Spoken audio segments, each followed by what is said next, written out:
Welcome back to American Wing Chun. I am Sifu Matt, and today is day number 21 of our 25 Days of Christmas Wooden Dummy Exercises for Beginners series. And today's exercise is doing a Kau-Sau and a lower Bong-Sau into double punches, where the punches will be stacked on top of each other on this line. So they're not side by side, they're stacked. You have one hitting into the center of the face of the lower portion of the dummy, and the other one's hitting up above the arms. So you have one hitting below the arms and one hitting above the arms, whether it's this way or this way. So the way this works, again, you set out with your distance. So watch that first video to learn how to do that. But when we're here, the lower arm, I'm going to have the inside of my arm touching that arm. The upper arm, the inside of my arm is touching the outside of this arm. I want to squeeze my arms together, and that squeezing feeling is going to give me pressure that I want to then take with this Kau-Sau, which a Kau-Sau is a plucking arm. You are plucking to get on the inside of this.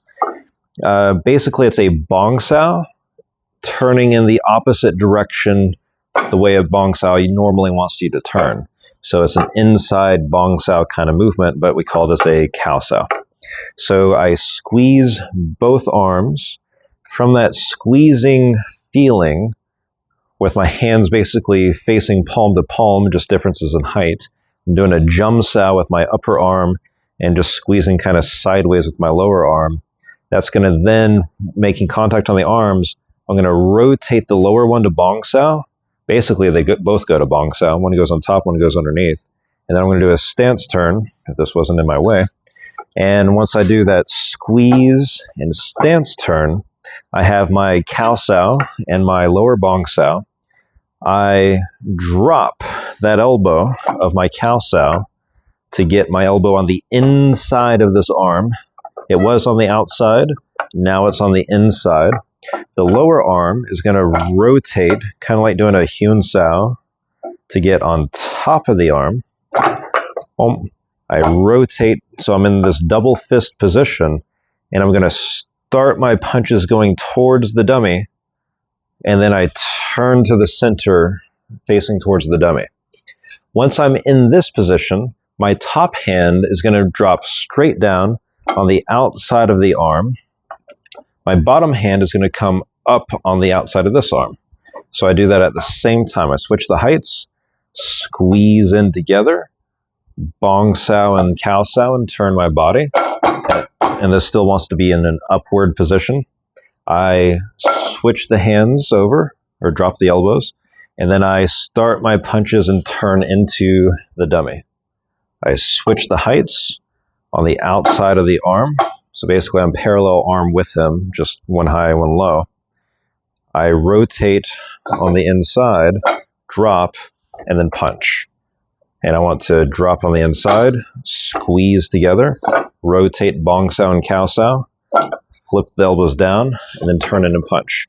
Switch the arms, Bong-Sau and Kau-Sau, turn in and punch. And then you want to be able to do that fairly quickly. Drops and raises, turns and goes. Drops and raises, turns and goes. So this is good practice for people in our lineage that have done the 4th Chi-Sau section. We have these double punches, defending their punches with the Kau-Sau and a lower Bong-Sau, and then punching back. And that kind of turns into a cycle back and forth. But this gets you practice on both sides, alternating back and forth. And really important is this Jum-Sau.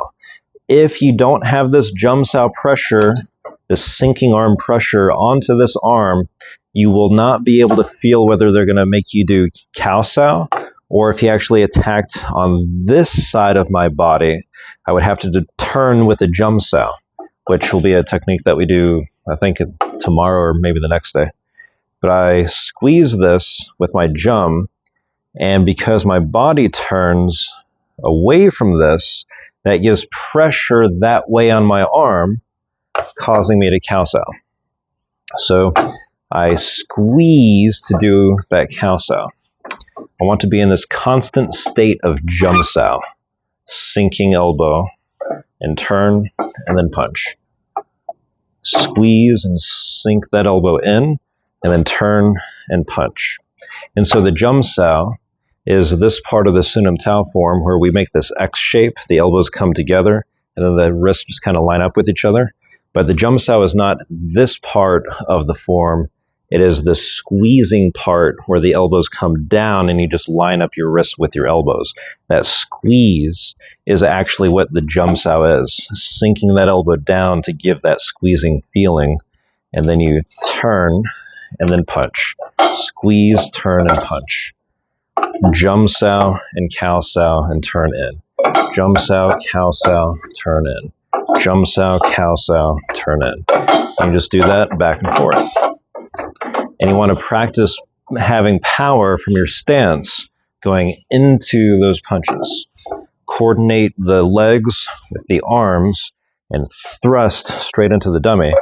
Use some control so you can punch hard and fast, but you can stop on contact before you crack your hand into the dummy. I don't want to stop an inch away. I want to stop on contact. So I could hit it, but I want it to be where I'm just touching it. So I can go really quickly and then just stop when I'm hitting it and not stopping away from it. I don't want to stop here. I want to stop on that contact. So you can practice control. Yeah, punching the dummy will teach you control with your force so that you can spar with a training partner and not have to worry about knocking them out, or if you punch them in the throat, you don't have to worry about injuring them because you can stop on contact. We have that level of sensitivity in our Wing Chun. So the dummy will give you that feedback of, oh, you hit too hard. That hurt. Don't hit that hard. Be able to go hard and fast, but stop it on contact and kill your force on that contact. It gives you a lot of control over the amount of force that you can give. So that is the double punches.